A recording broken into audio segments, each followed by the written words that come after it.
Hello and welcome to the University of Miami's Rosenstiel School of Marine and Atmospheric Science. My name's Emma Ponce and I will be your virtual tour guide. Today we're at the Rosenstiel School campus, which is located on the beautiful island of Key Biscayne, and you're going to get a chance to see all the different buildings and some of our beachfront locations.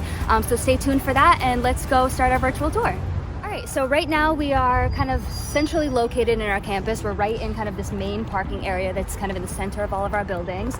And our next stop is going to be the dock, where we're going to learn more about our research vessel, the Walton Smith, and also our fleet of small vessels. So in terms of the Walton Smith, like I mentioned, it is a large research vessel. It can hold about 13 scientists and 6 crew members at a time, and there are absolutely opportunities for both undergrads and graduate students to participate in cruises on that boat. So let's go check out the dock and the boats like I just mentioned, and then on our way back we're going to check out our scientific diving training facility. So let's go.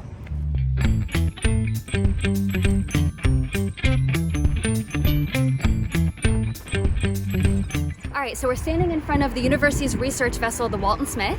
It is a large green catamaran, which means that it is mostly a coastal ship. So because of how flat it is, it's able to go super shallow, which is really good for things like coastal work and kind of looking at coastal communities and the health there. As an undergraduate, you absolutely have opportunities to go on this research vessel and do research on board. During your first semester, during your Intro to Marine Science class, they will actually rent this boat out for a day. It's usually on a weekend, like a Saturday or Sunday. You get to hang out on the boat all day. They teach you how to sample water, how to use all of the chemistry equipment and the water collection equipment that's on board, and then you're able to run that water in real time for different chemical parameters at different depths, which is really cool. At the end of the day, you wind up writing a lab report for it, which becomes part of your grade for your marine science class. So again, this is just a really hands-on way that undergraduates get involved in research. They get out in the water and they're kind of getting involved with our graduate campus. This is a closer look at one of our small boats that we have in our Rosenstiel School fleet.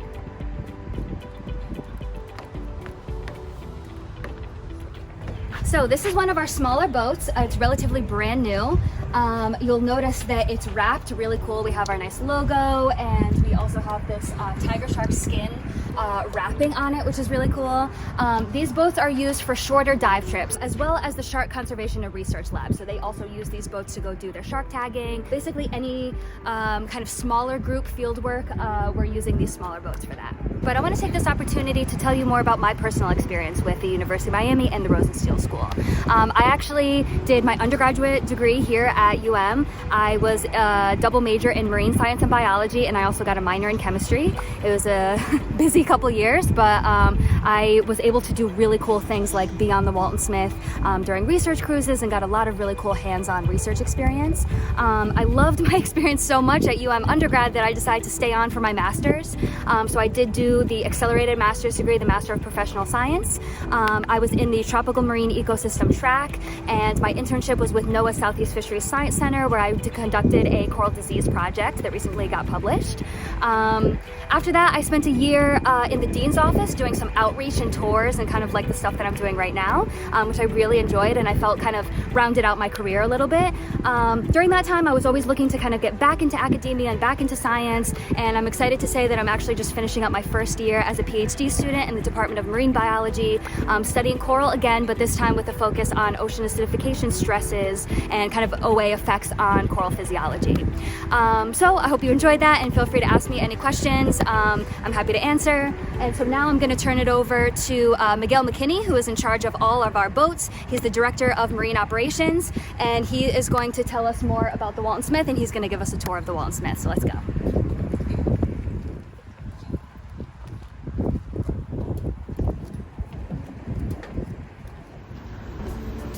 Hello, welcome aboard the University of Miami's research vessel, Walton Smith. This vessel is, I'm happy to show it to you, it's one of the jewels of the Rasmus campus. Please come aboard, let me show you some things.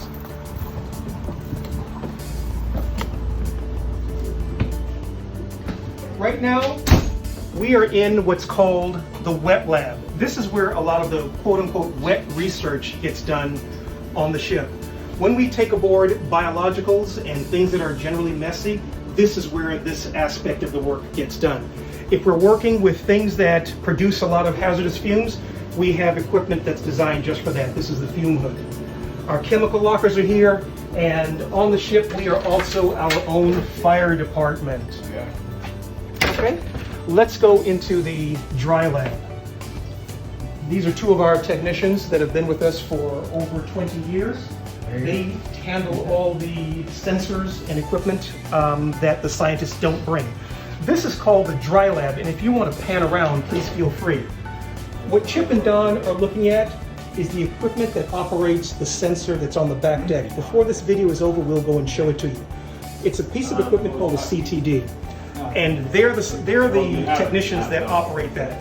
In this area here, known as the dry lab, although it's nice and clean, we're preparing to go to a dry dock, it is normally chock full of science equipment. It can be computers, it can be sensors, instruments. We've had AUVs on board, and scientists would bring things on board that look like an arcade aviation device. As you can see right here, we have a number of freezers. We have a lot of space for provisions. In the wet lab, I omitted to show you that we also have freezer space for samples. We have ample berths. We take as many as 13 scientists on board. This is the main level. We have accommodations down below as well. And over on this side, we would have the area where the technician resides and has all his sensors and control equipment here. Now let's go into the mess. And thankfully our mess is not messy, it's nice and clean and tidy. This is where all the eating is done, and over here is what's called the galley, which is where all the food is prepared and all the provisions are kept. And also, let's go up top to the bridge and take a look at the controls. The Walton Smith was built with science in mind. The ship was designed and we took delivery of it in 2000. The vessel is owned and operated by the University of Miami. The majority of the sponsors and users of the ship include the National Science Foundation, NOAA, and the Office of Naval Research. We also work with UNOLS, which is the University National Oceanographic Laboratory System. UNOLS provides leadership and guidance to all the national academic research fleet to which we are a part. Now here we are on the bridge.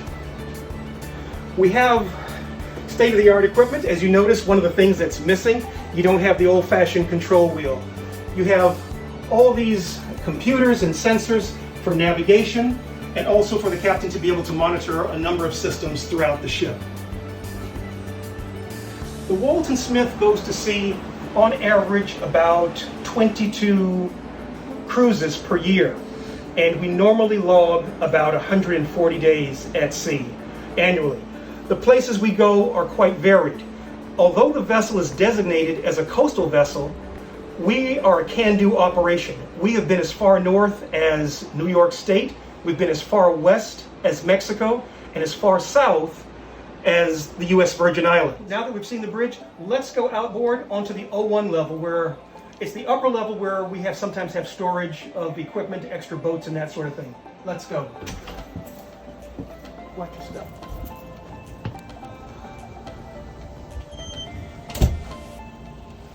Out here, we have ample space for additional equipment.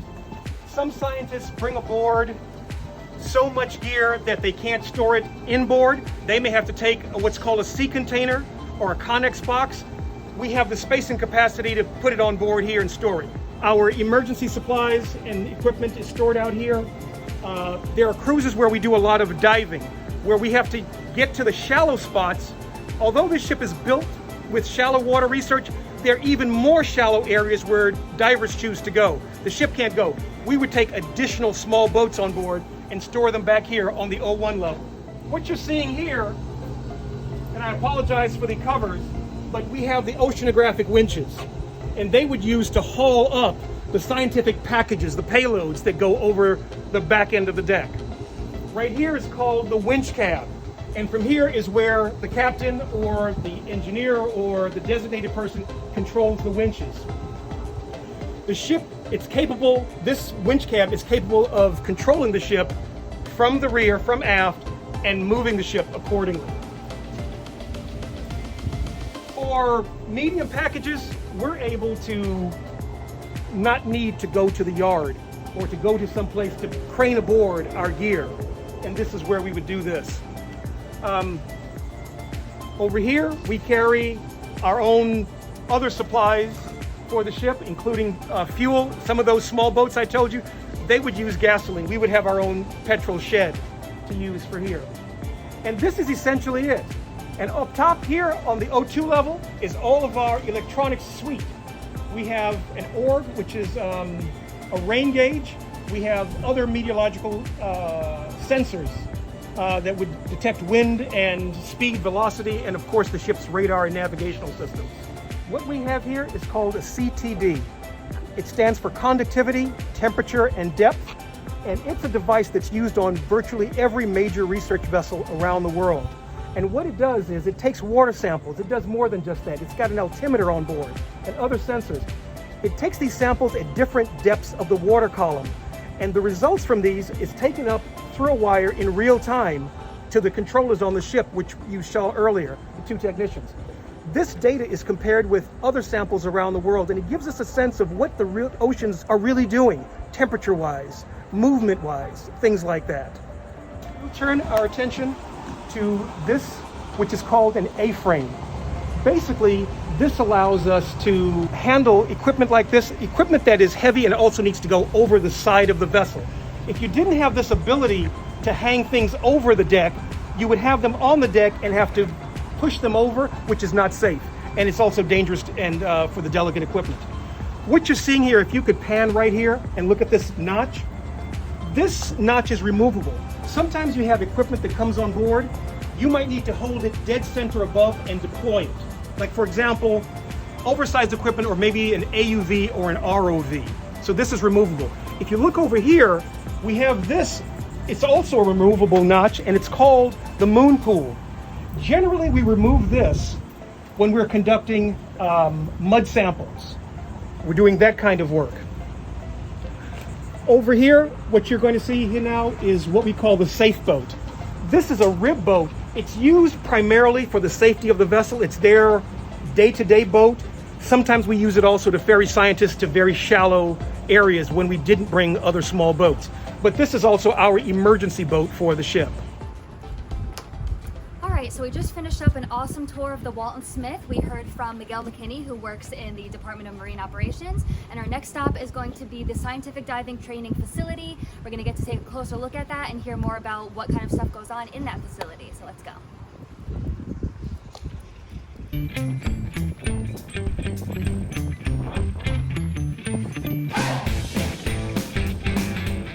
Alright, so now we are in front of our brand new scientific diving training facility, which is behind me, and it's actually the only of its kind in the continental US. So this facility was really designed for the scientific diving course, which we teach here, that is a graduate level course. We also teach a free diving class taught by Dr. Claire Paris, which is again a new class that we're having starting in the fall semester. It really is specifically for these scientific divers to work on their hard skills, their training, so that when they complete the class, they come out of that class with an authorization from the American Academy of Underwater Sciences. And I did mention that this class that I'm talking about right now is a graduate level class, but undergraduates are eligible to take this class. So generally, they, for the most part, don't accept freshmen and sophomores just because of the time commitment. You're getting used to the University of Miami, and you're kind of still in that general education phase of your courses. So if you are interested in taking this class as an undergraduate, I would say definitely let your advisor know sooner rather than later, and they can put you on the wait list for your junior and your senior year. All right, so we've checked out our scientific diving training facility. We headed over to the dock and we were able to see the beach and some of our smaller boats and also our larger boat, the Walton Smith. We are now headed to the SLAB building where we're going to check out our library, a couple classrooms, some administrative offices, so let's go.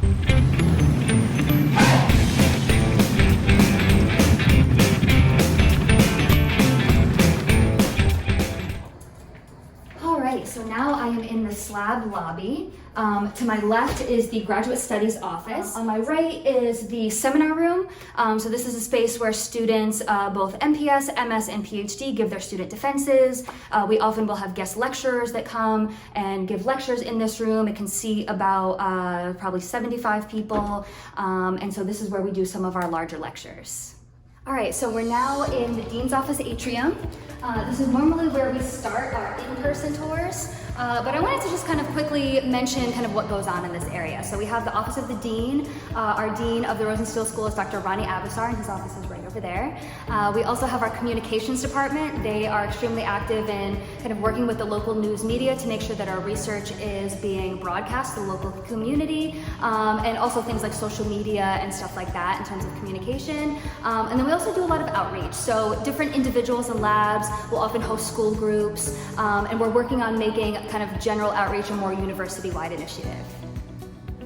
All right, so now we're on the second floor of the SLAB building. This is where most of the Ocean Sciences Department has their offices and lab spaces. So the Ocean Sciences Department covers a wide range of topics, including things like studying ocean currents, ocean circulation, marine physics and marine chemistry, and also air-sea interactions. All right, so we're here at Dr. Kim Popendorf's lab, so let's head in and see what she has to say.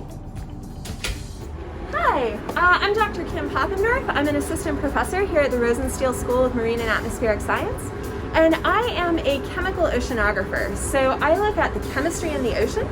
In particular, though, I think about the role that microbes are playing in controlling the chemistry of that ocean water. So this is phytoplankton and bacteria that are naturally occurring and very abundant in the ocean. And we look at the role that they're playing in sort of large-scale global processes. So phytoplankton in the ocean are responsible for producing more than half of the oxygen that we breathe every year. So they generate huge amounts of oxygen, and then they're also responsible for making the ocean a net sink, or a place where carbon dioxide goes from the atmosphere into the ocean. And that all comes down to the activity of these microbes. So we use chemical tools to look at microbial processes in the ocean and how microbes are changing the chemistry of seawater, and in particular looking at how quickly they're doing this. How quickly are they producing oxygen, and what are they responding to? So one of the things we look at a lot is nutrients in the ocean. So that's phosphorus and nitrogen. And different microbes are going to respond to those differently. So that's one of the things we look at, is how do different types of microbes, different types of phytoplankton or bacteria respond to different nutrients, and how does that vary in different places, comparing coastal ocean to open ocean, to low nutrient areas in the ocean and high nutrient areas, and thinking about also how things are likely to change in the near future, comparing temperature in seawater now to what's likely to be increasing temperature in the near future. So, and then we're trying to put this all in context of these big picture questions of how does this really control large processes on Earth, that production of oxygen and drawdown of carbon dioxide. So we use a mix of chemical tools here. So this is a liquid chromatography, mass spectrometry instrument. We use some other tools for looking at nutrient concentrations. So with these chemistry tools here, we can look at biochemicals within the cells, and that can give us a lot of details about who's doing what in the ocean and how quickly they're doing it. And then we also use a lot of biology tools for looking at those microbes and assessing how many they are and who's there. And we try and bring this all together to really look at these interwoven biological and chemical processes. Most all of our work here, we're collecting environmental samples to do this. So we want to see what's happening out in the ocean. So we go to the coastal ocean, and it's great. We're a few hundred feet from the beach here at the Rosenstiel School, and we use that all the time. So especially with students, we can go out there and sample, run experiments, see what's happening, see how that changes day to day, season to season. And then we also use the Walton Smith from the Rosenstiel School to go out and sample a little further. Again, this is great to be able to take undergrads out to sea and use these oceanographic tools.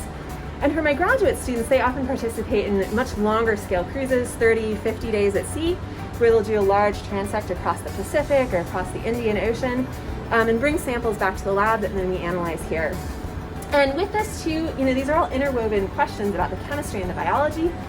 So we work with a lot of other people here at the Rosenstiel School and beyond who have other tool sets to couple with this. So we work with atmospheric chemists, and we work with other biological oceanographers and with geologists to really be able to answer these interwoven questions about how the ocean is functioning on a broad global scale. All right, so we just left Dr. Kim Popendorf's lab. Now we're going to head downstairs to check out the library. So let's go.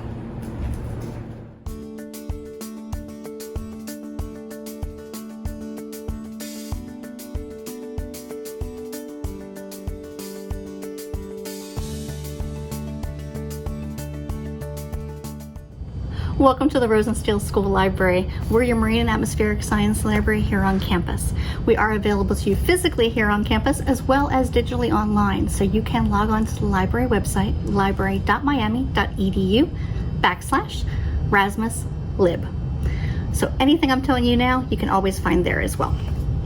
We are a part of the University of Miami library system, which includes our main campus library, Richter, architecture, business, law, and also our medical library down the downtown campus. Any of the material that is circulating within the libraries is available to you via request. You just have to go online to the catalog, log in with your Cane-Link login and password, and you can request the material and have it sent here to this library, or if you happen to live closer to downtown, to medical, or over to the Coral Gables campus. Now, if there's material here in the library that we don't have, but you still need for your research goals, go ahead and do an interlibrary loan via our Iliad system. That will let us go out to other libraries and ask for that material and make sure we can get it for you, either in a digital form as a PDF or as a physical item that we can have available to you here in the library. Let me go ahead and show you some things that we've been talking about. Let's go this way.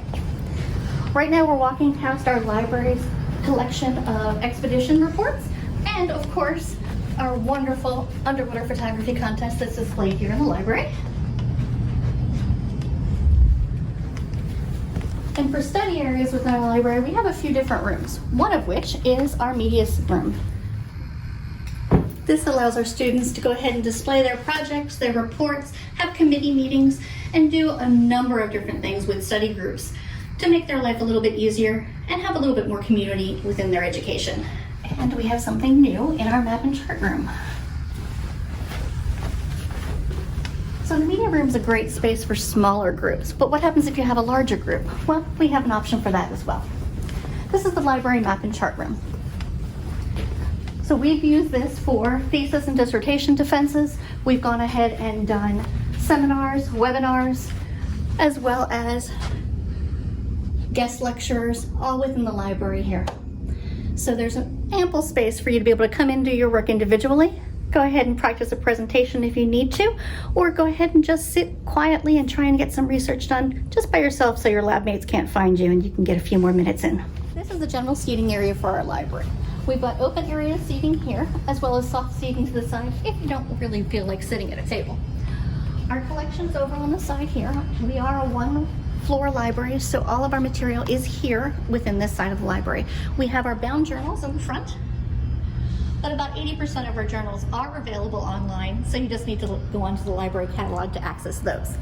We also have all of our books, our monographs over here. Those are all of our books, and they're filed by Library of Congress call number order. If you have any questions or you can't find something, just come and see us. We'll help you out, I promise. We don't bite. We also have study carrels available for our students to sit at and take a look at materials, as well as our current periodicals that are over on the side. There are a few periodicals that are still coming in print form and not online, and those we make sure are available to our students. And if you're ever on campus and you forget your laptop, don't worry about it. We've got Macs and PCs available for our students to use. You just need to log on with your Cane-Link login and Cane-Link password, and you're good to go. And with the Adobe Cloud Service and Microsoft 365, you have access to all your information if you store it in the cloud, so you're good to go. And you also have available to the university digital collections, which are available here on our library webpage. If you go online, you'll go to the digital collections online here. And that's going to give you all the digital collections within the entire university.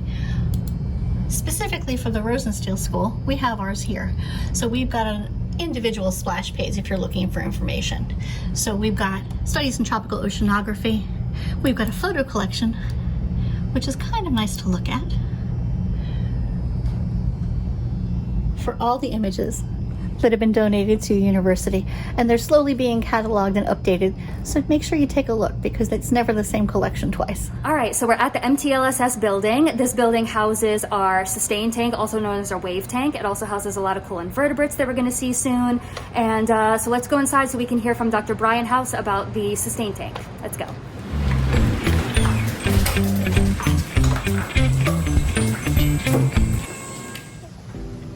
Good morning, how are you doing? Welcome to the Sustain Laboratory. I'm Professor Brian Haus of the Ocean Sciences Department, and I can show you around what we do here and give you a little idea.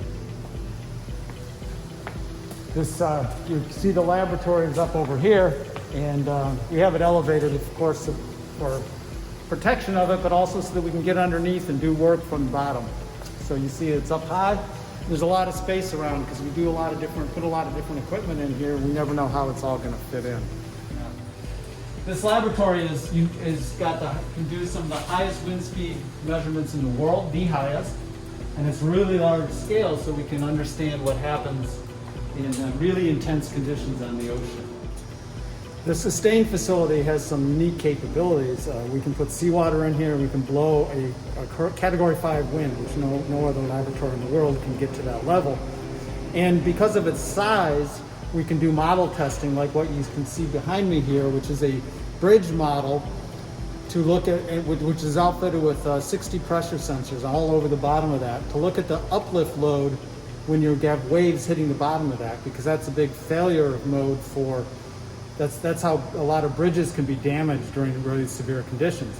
And so this is work we're doing as a consortium called the HURRY Consortium with our civil engineering department here with on this problem. The neat thing about the facility is because we have this unique capabilities, a lot of different scientists and disciplines outside of my own, which is physics of the air-sea interface, can do work here. We've done work with coral reef ecologists and biologists to try to understand how reefs contribute to the dissipation of wave energy and can protect shorelines. We've done work, people trying to understand gas transfer in really high winds, because that's an important part of the global climate picture.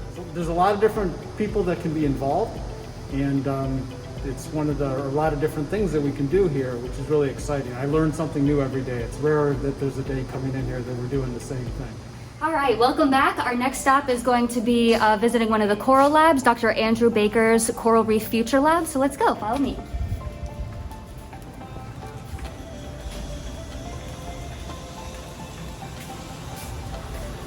Hey Liz. Hey Emma. I have a tour for you. Wonderful. Hi everybody, my name is Liv Williamson. I'm a third-year PhD student here at the Baker Lab, which is commonly known as the Coral Reef Futures Lab here at the Rosenstiel School. And we study coral reefs and how they might adapt or acclimatize to better survive climate change. To just start out, corals are animals. They're related to jellyfish and anemones in the phylum Cnidarians. They have tentacles with a mouth in the middle, and they form colonies of genetically identical individuals that make these big, beautiful colonies that are great structure on the reef. They also calcify, so they take calcium and carbonate from the water and make skeletons, which is what you see basically when you see a coral. It looks like a rock or a tree. It's making a skeleton out of calcium carbonate. And then it also has algae that live in its tissues in a symbiotic relationship. Those algae are very sensitive to environmental conditions and can actually cause the coral to bleach if environmental conditions get too stressful. That means that the coral will lose its algae and basically starve because it doesn't have that source of nutrition anymore. So what we're studying here in this lab is how can we help corals adapt more quickly in the face of climate change, keep them from bleaching, keep them from being stressed out by these conditions, and basically help find intervention strategies to increase their resilience in the face of these changes. So I'm happy to show you some of the corals that we have here in the lab. We work with a number of threatened species that are native here to Florida and to the Caribbean. Here we have a group of fragments of the coral Orbicella faviolata. That's the mountainous star coral. It's been grouped into these small pores. Corals are really amazing because they're colonial animals that can actually continue growing when you fragment them. Here's a whole colony of a coral called Montastria cavernosa. You can see the polyps, the individual coral animals are each of these little dots. There's a mouth in the middle, and if they're underwater, the tentacles would be out as well. So we work with both adult corals and juvenile corals to help increase their resilience to climate change. My research specifically is working with baby corals, juvenile corals, from the very beginning of their lives, trying to make sure that they take up more thermally tolerant algae, which will keep them from bleaching and allow them to keep surviving and growing and basically adding new genetic diversity to reefs. There's lots of great opportunities for undergraduates to get involved in our research. We have a number of undergraduate interns, some that start as early as their freshman year with us and work all the way up to senior year. Those students are able to do the diving class, get AAUS Scientific Dive certified, which is fantastic. Come out with us into the field, collect corals, outplant corals, do all of our research with us, as well as have opportunities here in the lab to learn molecular techniques, coral husbandry techniques. They're really an integral part of everything that we do. Every project that we do involves undergraduates, so we're really grateful for their help.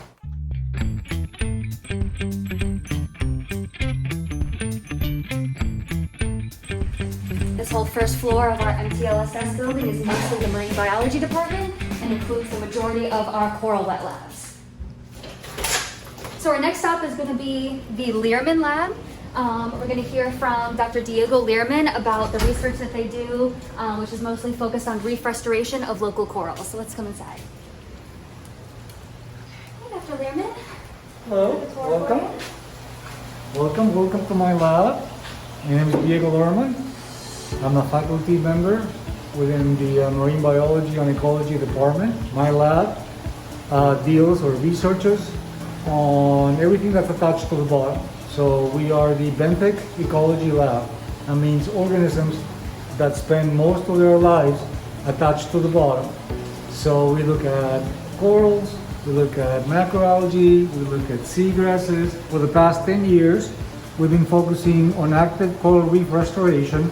That is, we grow corals both within our tanks, as you see over here, and also within our in-water nurseries, and then we plant those corals onto the depleted reefs. So we're working on active coral reef restoration. That is one of the aspects of my research that's been the most rewarding for myself, and also in terms of opportunities provided to the undergraduate students.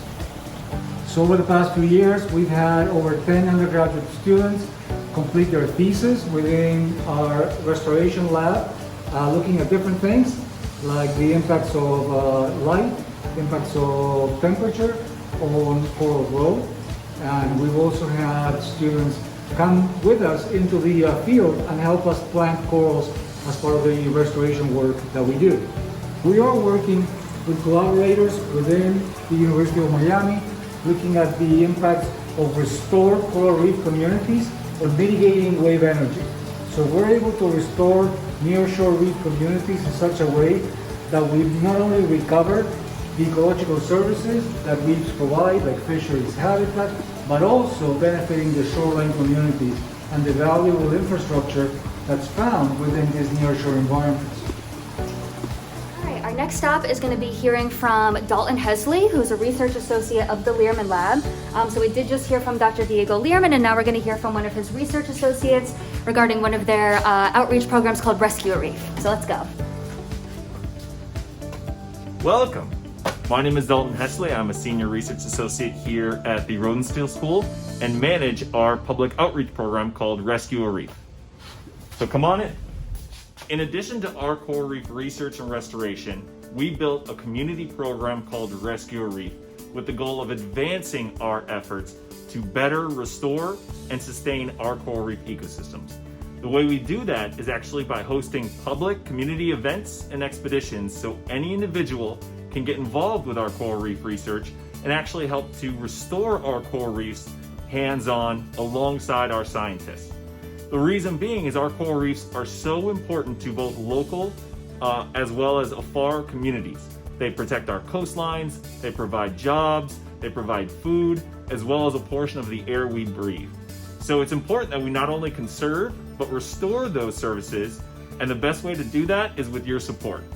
So any individual that's interested in learning more about coral reefs and actually playing a role in their restoration can reach out to Rescue-a-Reef to not only come on board with us, but support us locally in the community, as well as follow online to learn more about coral reefs and ways to help. All right, so we just left the Lirman Lab. Our next stop is Dr. Chris Langdon's Ocean Acidification Coral Lab that I am personally a PhD student in. So I'm excited to tell you about the research that we do, and let's check out our lab. Let's go.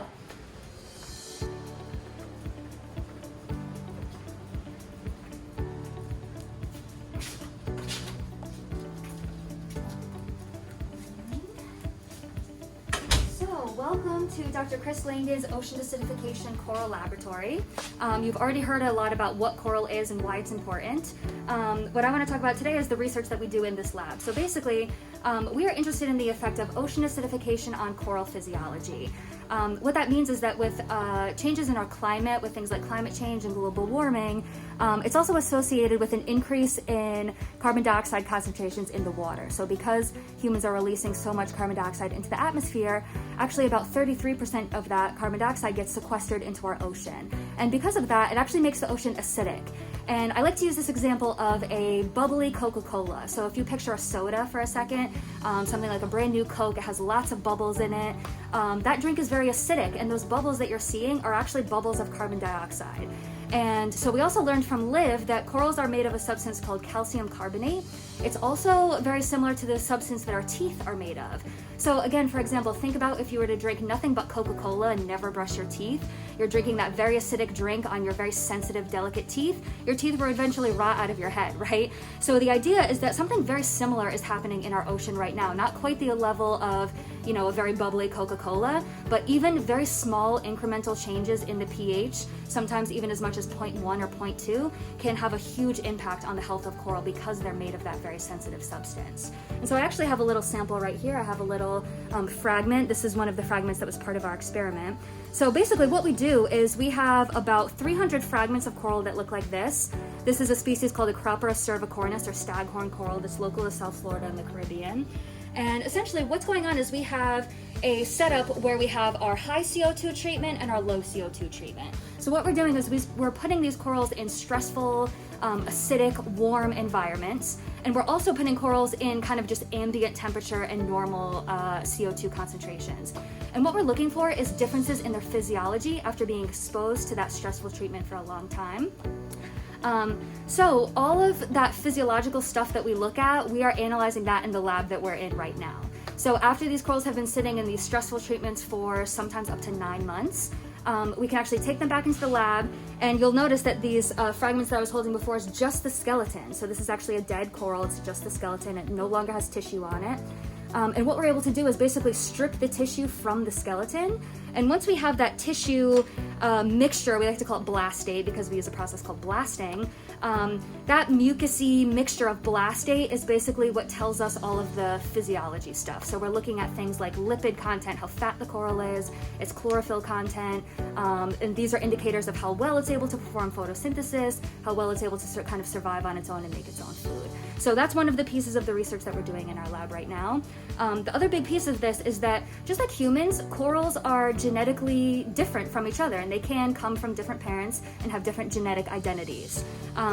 And we sometimes refer to those different genetic identities as genotypes. And so one of the hypotheses of our lab is that different genotypes have differential responses to stress treatment than other genotypes. And so you've probably heard this buzzword called supercorals. One of the things we're searching for are these supercorals that would essentially be corals that are naturally just better adapted at handling changes in chemical stress and temperature stress. So that's why we're looking at their tissue properties to identify which ones maybe have the highest fat content and the highest chlorophyll. These are things that are gonna help us identify these supercorals that are just naturally better at handling stressful environments. And then further than that, we hope to work with the Lirman lab to essentially outplant those corals that have been proven to be supercorals. All right, welcome back. We just came from Dr. Chris Langdon's Ocean Acidification Coral Lab, and now we're gonna learn about another really cool invertebrate called Aplysia, and so let's go inside the Aplysia lab and check them out.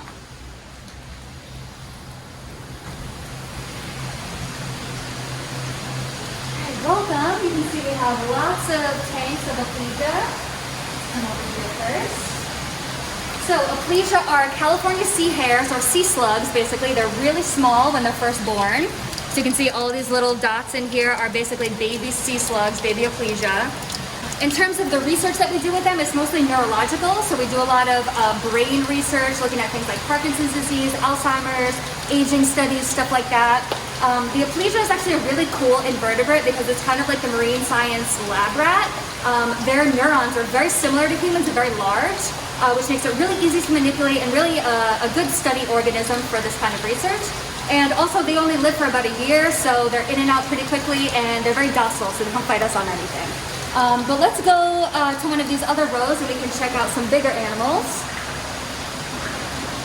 The other cool thing about this setup is that you'll notice these stickers where they basically follow this whole row down. So each of these rows has animals and slugs in it. And what these numbers mean is that every animal in this row came from the same litter, basically. They were all hatched from the same batch of eggs, which is pretty cool. So they're all brothers and sisters along these rows. And as we move towards the back, you'll notice that they get pretty big. So these are some of our bigger animals. They're about a year old. They can get to be about the size of a football. And you'll also notice that they're in their mating pairs. So these slugs are hermaphroditic, meaning they have both male and female sex organs, which means that they can basically take any two slugs, put them in a tank together, and they will generate eggs, which is really cool. I'm looking for an egg bundle. At this point, I don't see any, but this guy down here is very active. You can kind of see how big they get once they've reached sexual maturity.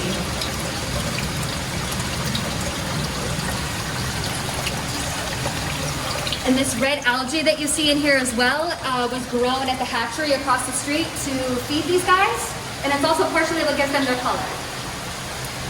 In terms of opportunities for graduate and undergraduate students, this lab hires a student every semester.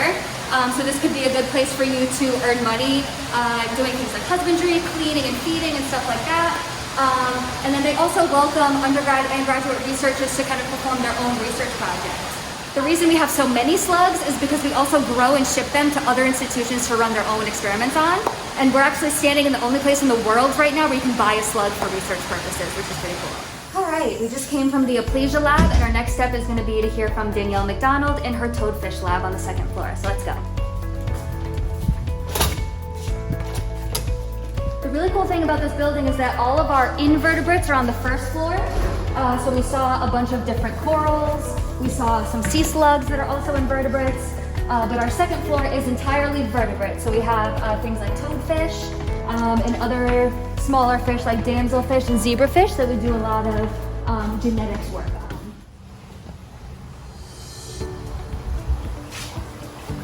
Hey, welcome to my lab. I'm Dr. Danielle McDonald, and this is the Rasmus Toadfish Lab.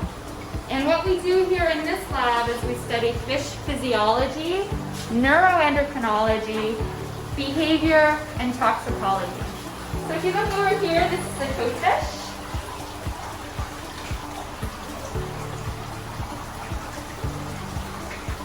You can see his cute little face there. I'll take him out of the water. Toadfish are extremely tolerant to a lot of environmental stressors, including air exposure. You can see here, they're super aggressive. So if I put my fingers in his mouth, he would totally bite me. And we study them for a bunch of different reasons. So we're interested in chemical communication in fish. We're interested in stress physiology, so what makes fish stressed out? Is it listening to ultra music? Is it pollutants in the environment? We're interested in a neurochemical called serotonin, which is involved in depression in humans, and how it might control blood pressure in fish. And we're also interested in how toadfish are tolerant to different toxicants like ammonia exposure. So you can see we have a whole bunch of big adult toadfish in the lab right now. We get them as bycatch from shrimp fishermen. And also we're just starting to try to breed toadfish in the lab. All right, so we just came from the MTLSS building. That is one of my favorite buildings just because it's where the majority of our animals live. We saw lots of invertebrates, and we also heard from some other researchers regarding vertebrates like toadfish. And I also wanted to mention that all of the labs that we just saw have a lot of really great opportunities for undergraduate research. So like I was mentioning earlier, a lot of those labs you can essentially volunteer as an undergrad and contribute to their ongoing research goals. And if you speak to your advisor, you can also get academic credit for that as well. So that's one piece of it, but the other piece is that you could also do in your senior year what's called a senior thesis. And this would be an opportunity for you to conduct your own research project, kind of carry out your own research, develop your own hypotheses, and eventually create a poster of this research. and that would be presented at the Undergraduate Research Symposium at the end of every semester, which is really cool. And if you do wind up doing the senior thesis, it actually acts as an honors distinction on your degree, which is really good if you're interested in research and graduate school in the future. So with that, our next stop is going to be the experimental hatchery across the street, where we do a lot of aquaculture research. We're going to check out some of our bigger fish and some of our bigger vertebrates that we have around here. So let's go.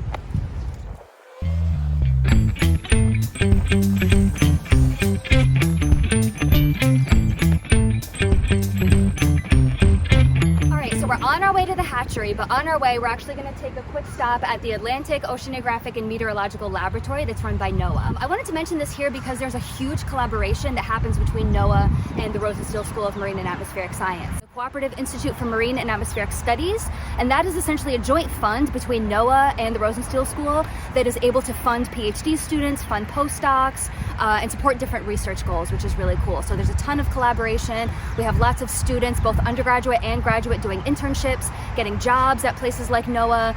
Most of the research that they do obviously is meteorological in nature and oceanographic in nature as well. So because of that, they also have a separate Southeast Fisheries Science Center that's run by NOAA as well. It's actually just right across the street over here. And so that building handles more of the biology. So they do a lot of marine mammal surveys, benthic resource protection, and stuff like that. This is actually where I did my MPS internship when I was an MPS student in 2016. I actually didn't spend a lot of time in this building because all of our field work was obviously in the ocean. But this is where I did a lot of my data entry, and this is basically where I did the majority of my internship. And I also know a lot of undergraduates that have gone on to get a bachelor's in the Rosenstiel School program and then come on here to work full-time as a researcher, as a marine mammal observer, and things like that. All right, so we've made it across the street to the experimental hatchery. That's where we are right now. We're going to actually hear from Dr. John Stieglitz about the research that they do here. He's going to show you a lot of the fish stocks that they have here that we use for aquaculture research purposes. So let's head in and see what he has to say. Hi, I'm John Stieglitz, a research faculty member here at the University of Miami. And we're here at the University of Miami Experimental Hatchery, where we conduct aquaculture research. We're going to walk inside and see some of the different fish species that we work with here at the University of Miami. Inside this facility is where we have our primary hatchery operation. So within the hatchery facility, we raise fish from egg to market size, examining different biological properties and performance attributes of the species that we work with. In this tank, we have American red snapper, Lucianus carpentatus, which is an iconic species that we're working with right now as part of a federally funded research project looking at 3 different species actually, the red snapper, the Nassau grouper, and the hogfish, all species which have very good market values. We're trying to determine which one is best from a production standpoint in terms of lowest cost of production, best aquaculture performance overall, and these sorts of attributes. So that's the type of research and development activity we do here at the hatchery facility. In these tanks, we have Cobia fingerling. This is another species that we've been working with for years, the cobia. We work in close collaboration with our industry partner, Open Blue Sea Farms, a U.S.-based company conducting farming operations down in Panama. And this species here, these are almost a month old now in this tank. And so they'll be fully weaned at this point onto a dry, inert diet. And at this point, they're at a size where they can be shipped virtually anywhere in the world. And we'll continue to grow out a portion of these for use in our different research trials that we conduct here at the university. These large tanks that are currently holding the American red snapper will also be used at different times during the year for our larval production runs. So if we need to produce commercial scale quantities of any of the species that we work with, we will typically do so in these large tanks that we have here. We also put in this tank here, you see millions, if not billions, of rotifers being cultured. This is the first feeding prey item that we utilize with virtually all of our marine fish species that we work with. And so through optimizing the nutritional composition as well as the delivery rate of these live prey organisms, we're able to get very high survival throughout the larval rearing process for the different species we work with. So this is our basic water quality lab and live feeds preparation area. We also use our microscopes for larval examination, looking at their growth on a daily rate within this small lab space here. This large recirculating broodstock maturation tank, we have our American red snapper broodstock. Now these are wild-caught fish captured off the east coast of Florida, and we've conditioned them to spawn in this tank using environmental conditioning methods. And so these fish spawn virtually year-round and produce eggs that we then take into the hatchery, hatch them, and begin the larval rearing process. Within these replicated tanks, we have a variety of different marine fish species, including juvenile cobia that you see here. Now these are being held here for use in a nutrition trial, looking at digestibility of different feeds at different life stages of the cobia. Additionally, we just concluded a research study looking at use of integrated multi-trophic aquaculture with American red snapper juveniles, whereby we looked at the nutrient uptake rate of a seaweed species that's found here in South Florida that also has a good economic value as a co-product cultured alongside the American red snapper. So the wastewater coming out of the red snapper tank helping to fertilize that seaweed, and that's part of an undergraduate research project and is a good example of the types of research that students can get engaged in here at the University of Miami Experimental Hatchery Facility. All right, so let's head back across the street to the Rosenstiel campus so we can finish up checking out the rest of our campus. Let's go.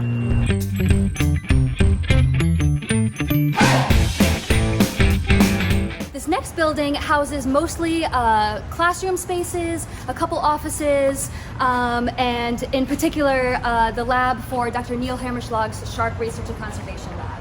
And I also want to point out that we do not have any live sharks in this building or on this campus. It's actually all of their field work is done obviously in the field. They're tagging and releasing sharks, so unfortunately we don't have any sharks on our campus, but we can still check out their office, so let's go.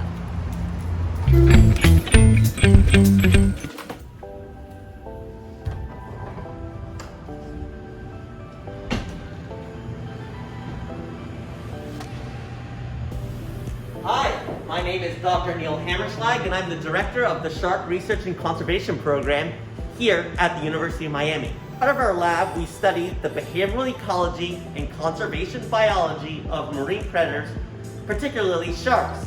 We have various projects underway, mostly here in Miami, but also in the northern Bahamas, South Africa, and the Galapagos Islands. I offer in my lab opportunities for undergrads to get involved in real research, whether it's out in the field or in the lab as an intern. We also have opportunities for our undergrads to do senior thesis projects, which are essentially a year-long independent study. Examples of opportunities for undergrads as our internship includes coming out on our weekly boat-based surveys, or helping in our lab doing analysis, for example, on our work looking at shark immunology. For undergrads, the various independent projects for their senior theses that we've had in recent years include looking at the abundance of sharks in our local waters and, for example, how their abundance is related to their food availability. So lots of opportunities. I think what's also important to be considered is that our undergrads also have the opportunity to work alongside our grad students in our lab and learn from them. Because our grad students act as mentors to you, the undergrads. So it's a really cool opportunity. We also do public outreach as part of our mission for the lab and the shark program. This mainly involves taking people from the public, non-scientists, mostly school children at the high school middle age, bringing them out with us into the ocean to get hands-on experience doing real science. The goal of that is to ultimately help inspire them to pursue careers in science, technology, engineering, and math, or STEM, as well as hope that they gain a more of an appreciation for the environment through these experiences of this informal education. So if you really enjoy interacting as part of a team, going out in the field in the lab, as well as engaging the public in science communication, well then this place is for you. So this hallway actually used to have a lot of lab spaces in it, but we recently built the MTLSS building, so a lot of the labs that used to be in this hallway have now moved over to the new building.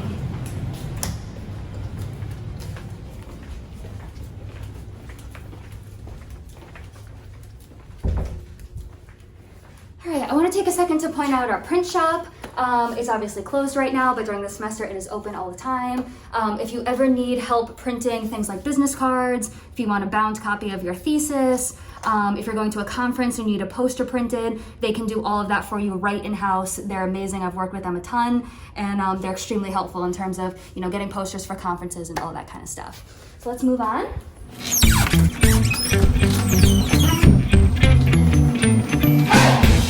Down this hallway, we have our dive office on the right. Actually, in the next couple months, this dive office is going to be moving to a new location, but for now, it's right here on the right. You'll also notice that there are signs kind of left along this hallway that indicate different classes, different lab groups, and often what will happen is equipment will be left out for those students. So you probably saw the green Pelican cases, those green suitcases over there. That's actually emergency oxygen, which is required to bring with you on a boat whenever you dive. So basically different labs can reach out to the dive office, fill out a dive plan, and then the dive office supplies them with the gear, the tanks, and all the safety equipment that they need. While we're here, I also want to point out our underwater photo contest. So these are some really cool photos, all taken by students and faculty and staff. We host this contest every year, and the first prize is actually an all expenses paid cruise, which is really fun. I think it's a scuba diving heavy cruise. And you can see all the different types of photos that are taken. Every year we have different categories that include things like macro, black and white, and it's kind of different categories that you can submit your photos to. And so this hallway is kind of lined with all of those previous winners' photos. Also, while we're over here, I wanted to point out Dr. Jill Richardson's office. So Jill Richardson is the track leader for the Marine Mammal Science track of the MPS program. She's extremely accessible, and so her office is right here if you ever need to come see her. You can always reach out to her, and basically this is where her office is. I also want to point out Dr. Kenny Broad's office as well. So Kenny Broad is involved in the ABBA Center. He's also worked with National Geographic. He's done a lot of really cool stuff and has a lot of really good connections that students utilize for finding internships, finding job opportunities and stuff like that. So again, his office is over here.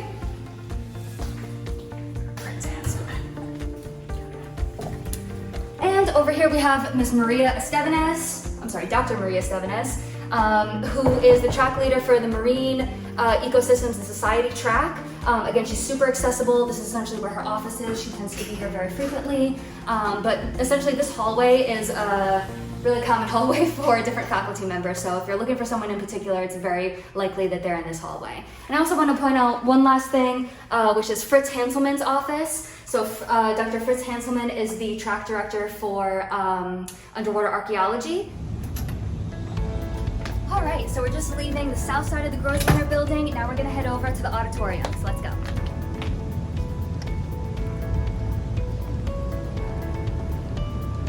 You'll notice we have one of our small boats trailered over here. At this point, our field work is relatively limited in terms of the number of people that we can have on a boat at one time. So because of that, we've actually trailered some of our boats. We brought them out of the water, and so that blue water boat is one of the boats that we do use for our smaller dive trips. The reef restoration. So up here is part of the CIMAS building. It's the Cooperative Institute for Marine and Atmospheric Studies. Right now it's currently being headed by Dr. Ben Kurtman, and they do a lot of really good stuff with atmospheric science. They're able to fund PhD students and master's students, which is really cool. So just another kind of aspect of the research that we do here. So the auditorium is able to hold, I believe, about 300 people. At this point, we are working on ways that we can kind of redesign the auditorium and restructure the auditorium so that it can be used for student classrooms, keeping social distancing in mind because of the amount of space that's in there, which we're going to see in a second.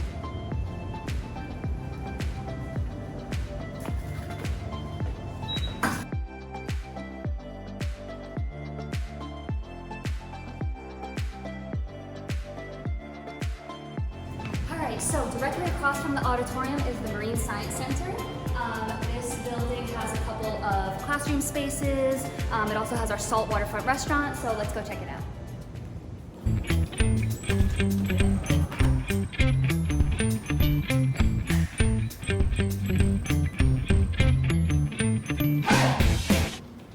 Okay, so our next stop is going to be the MPS Student Lounge. Let's make sure my card works in here. So this is what we call the MPS Student Lounge. This is basically a space for MPS students to get together and work on homework. You have some cubbies over here that gives you room to leave your book bag and stuff like that. We also have a mini fridge if you want to bring your lunch. You can keep it cold in there. As you can see, we have desks and tables and spaces for you to do your homework and kind of get together in groups and do your work. So this space is actually only for MPS students. And the reason for that is because MPS students are here so quickly, right? So they're in and out usually, minimum of 1.5 years. So because of that, they often aren't working directly with an advisor, and they often don't have an office. So this is basically the MPS student office. It's a space for you to do the work that you need to do. We also do have a TV in here. You can watch the news, sports, stuff like that. And this is actually one of 2 MPS student lounges that we have on this campus. Now we're gonna leave the MPS student lounge and we're gonna check out one of our classrooms. Right across the hall here.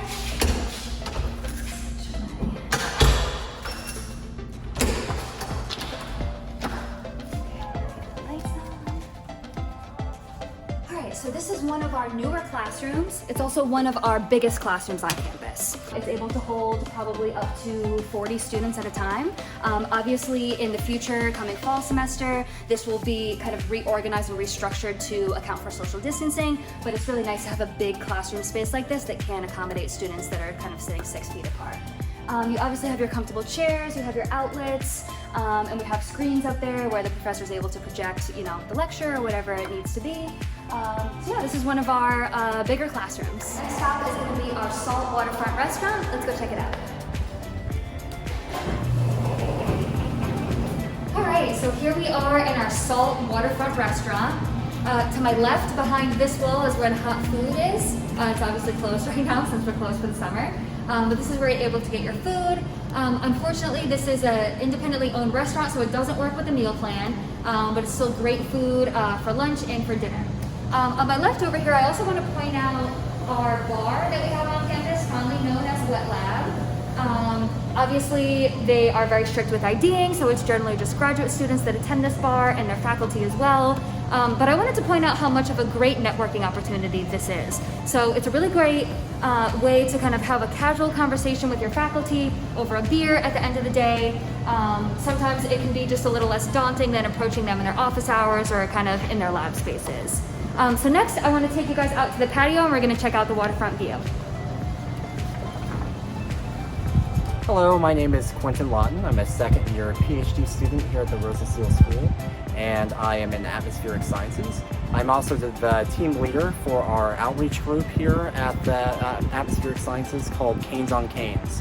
And we are a group of graduate and undergraduate students here at the Rosenstiel School that study hurricanes, and we do outreach events to educate the public about the science of hurricanes and hurricane preparedness.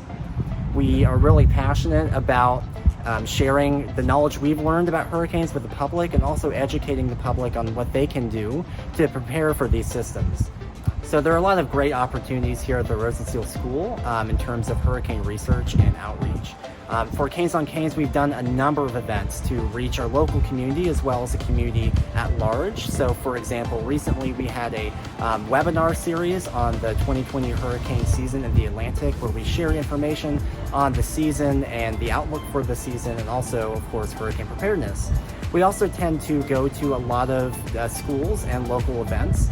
So we don't have an actual set age group. We like to work with anyone from any age. So we've done things such as going to K-12 schools in the local community and talking more about hurricane outreach. We've done things at local science museums. We've gone to sailing events. So basically anywhere that there are people here in the local South Florida area, we have a presence somehow, and we'd like to expand on that in the future. All right, so we're out on our salt waterfront patio. We have the beautiful ocean view over here.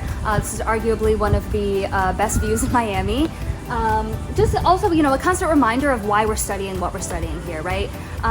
We get a lot of really cool wildlife. As you can see, the water is pretty shallow over here.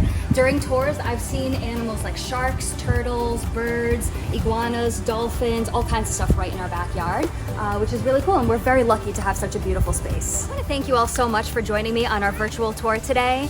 For more information, you can check out rsmas.miami.edu, and I look forward to answering your questions.